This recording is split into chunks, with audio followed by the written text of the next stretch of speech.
Convergence, c'est d'abord le titre est formidable, c'est quand même de se rencontrer avec beaucoup de personnes qui viennent d'horizons très différents, avec des visions d'ailleurs du développement et des relations internationales différentes, avec différentes perspectives de terrain, politique, économique, et que tous ces gens échangent ensemble et de façon maintenant régulière, et c'est formidable, 10 ans. Moi, je suis très attachée aux mots parce que je pense que si on a une convergence des idées, des objectifs, c'est ça qui accroît considérablement les chances de succès. C'est ça que j'ai vraiment utilisé, cette convergence des anticipations pour l'accord de Paris.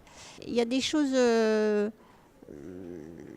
formidables qui se passent dans des pays en développement, notamment les changements des pratiques agricoles pour refaire le sol quand il n'y en a plus. Et ça, j'ai vu ça, des projets qui sont aussi bien au sud du Maroc que un peu au nord du Sahel, vraiment cette lutte contre la désertification qui remplit vraiment les 3 objectifs complètement. J'ai vu aussi des choses beaucoup plus modernes, enfin au sens de l'autre bout, technologique.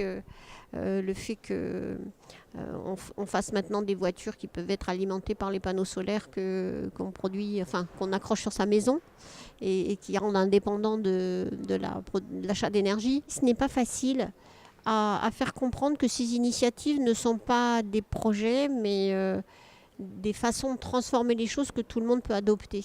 Ce changement des pratiques agricoles ou l'électrification du transport ou encore le fait de penser les villes différemment, c'est pas juste l'avant-garde, c'est comme ça que ça doit être, c'est comme ça que la nouvelle normalité. Pour moi, 2030, évidemment, je suis pas qu'obsédée par le climat parce qu'il y a plein d'autres sujets évidemment, mais sur le climat, c'est vraiment avoir engagé la transformation profonde, c'est-à-dire qu'on voit beaucoup de choses à l'œuvre de façon vraiment très transformée.